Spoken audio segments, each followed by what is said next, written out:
Hello and welcome to PCMag Live. I'm Dan Costa, he is Sascha Segan, and we've got a great show for you today. We're going to talk about the top tech stories of the day. We're going to move on to one of your reader questions, and then we're going to pull something cool off the shelf in the lab and show it to you live on camera. Once again, it is kind of a cool device. I'm really excited about it. Let's start off with the big news of the day. Microsoft has released a 14-minute demo video of the Xbox One. 12 minutes. 12 minutes. I wish it were 14 minutes because we could use some more details. But this is part of the new way of launching a product where instead of giving it to journalists like us and letting us play with it and tell people what they think, Microsoft does a demo themselves, post it to the internet, we all write about it and talk about it, and it winds up being this great commercial for the device. It actually is a pretty good commercial for the device. Well, they're doing a multi-pronged strategy where, for instance, our writer Will Greenwald went and had a meeting with them and got to see some of the demo and then talk about his experience with the demo. In this case, it was the TV watching and entertainment features. And then they also do this video and probably, I'm sure they're going to give IGN, God knows, 18 consoles or something because they're IGN. And then, and then we'll get to review it. And there'll be all of these different phases of the Xbox One rollout, so that they can keep on people's minds and so that they can be louder than the PS4, because that's really what Microsoft wants to be. Impressive things in this demo, because this is the thing, they've been demoing it, demoed it on stage, this is a little bit more intimate.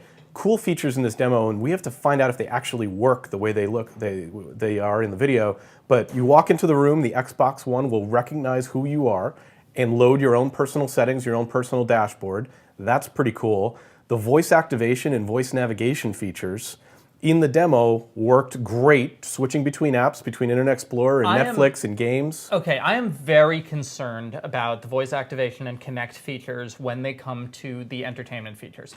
One of the things that Will did in his demo was he showed how you could use voice activation and Connect to change TV channels on your cable box, to select particular programs, to ask if particular programs were showing soon. You could say, what's on Comedy Central? And it would show you the Comedy Central part of the guide. Okay, we have seen TVs that purport to have these sort of voice activation and motion sensing abilities. I'm looking at you, Samsung. And they have not worked very well in the past. I'm saying the demo worked. The demo looks like it works well. And if you don't want to use the voice activation, you do have to wake it up to Xbox, change the channel, Xbox, go to Netflix.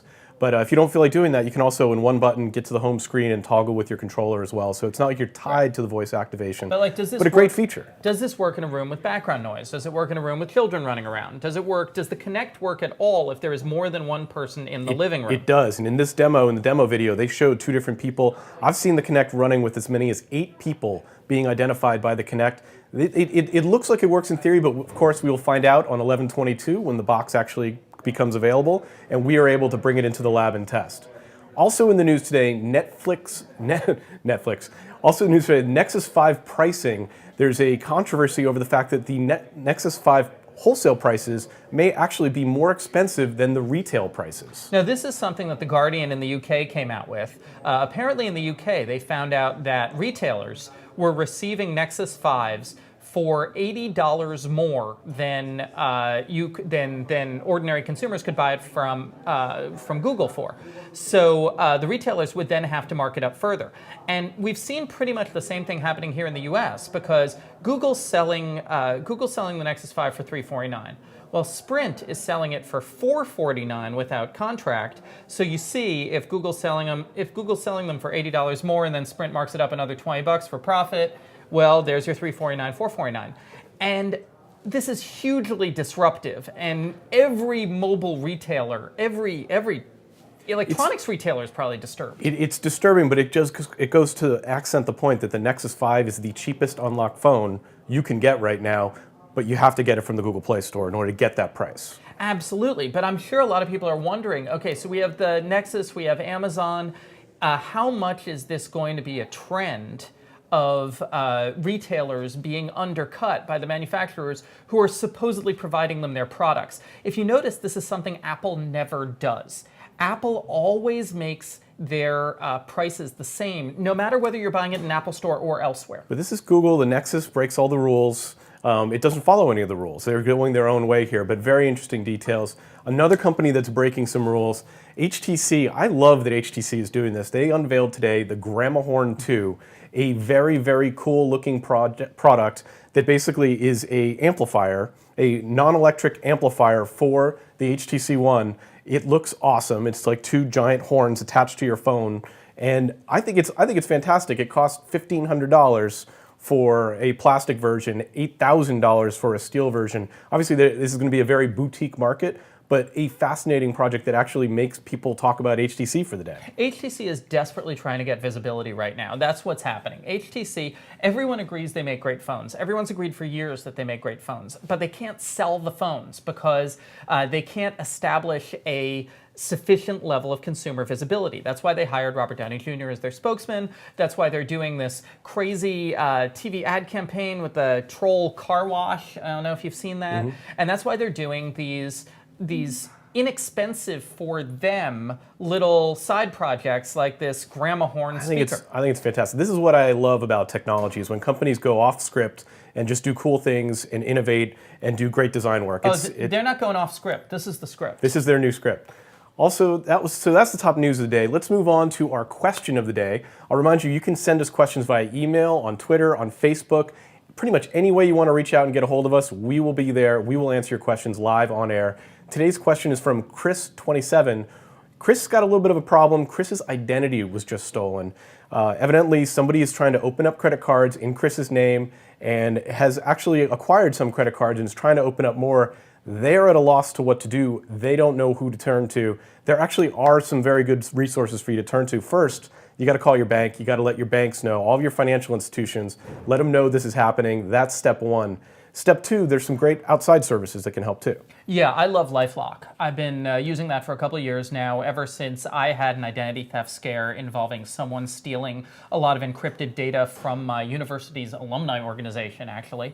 And I signed up for LifeLock, and I've been sticking with them, and they're solid. I mean, the thing... How much is it annual? I think it's $99 a year. $99 a year, Yeah. so not a small amount of money, but especially if you know your identity's been stolen, totally worth the money. The thing about LifeLock and about services like this is that, yes, you can spend a lot of time monitoring what someone is trying to do with your identity. You're just outsourcing that time. You have to say, is $99 a year worth not constantly looking over my shoulder? That's the question. And once your identity is stolen, you will spend hours and hours on the phone with vendors, with banks, disputing charges, filling out paperwork. It is totally worth it. It's the best. If your identity's been stolen, it's the best $99 you could spend. So that's our question of the day. Good luck, Chris. We're hoping you make it through. Let's talk about one cool thing. We review thousands of products at PCMag Labs every year. Every day we pull one thing off the shelf and show it to you. Today that thing is a smartwatch. One of the latest smartwatches. This one is by Sony, the Smartwatch II, although I think it's their third smartwatch technically. Sascha, I saw this. It's one of the most attractive smartwatches I've seen. The first thing I said was, I want to buy it. The second thing I thought was, what does it do? Smartwatches are getting better fast. It's really interesting to see how quickly things are getting less clunky and more functional. This is a $199 smartwatch, and it functions very much as a secondary display for your Android phone. See, I would totally wear that. This is this is the first one that I've felt on my wrist that I'm like, You know what? That's not kludgy. That's not too ugly. It's not ugly. You only need to charge it every 3 or 4 days, apparently, with not so heavy use. The screen stays on all the time, so you're not stuck with a black screen. All right, but what does it do? Like, what services does this provide that why do I need it? Well, there are 100 Sony smartwatch apps out there right now, and they're all generally these secondary display apps. Like, it can show you your Twitter alerts, it can show you your Gmail, it can show you the weather, it can show you your commute time home. This kind Notifications. of smartwatch, There's a lot of notifications. This kind of smartwatch is really all about taking information from usually a phablet or another kind of device that you may not want to pull out all the time and moving it to your wrist so that you don't have to pull out the device. And it doesn't have a microphone, doesn't have a camera. It's really just about notifications. The one thing, notifications and also control. Like I would wear this when I'm listening to music on my way home.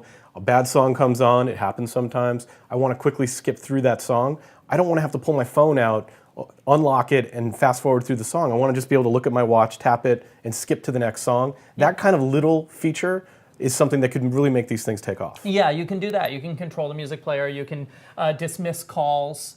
And in this very early stage of smartwatches, we've been finding that the more humble smartwatches are the more successful ones. Like the one we liked most up until now is Pebble, which doesn't do very much at all, but it does it elegantly. And our smartwatch analyst, Jamie Landino, is looking at this right now. Okay. I think he's writing the review right now, and so we'll find out whether he thinks it's elegant enough to replace the Pebble as our editor's choice. Yeah, we will have a full review probably up on Monday. I don't want to rush Jamie, and I want to make him work through the weekend, but probably up on Monday you'll be able to get a full in-depth analysis of how this compares to everything else in the market. But definitely interesting, definitely worth a read. That has been PCMag Live. I want to thank you for joining us, and we will be back on Monday. You can go to the site and read about that review or any of these stories on PCMag.com. Tune in next week. Thanks for joining us.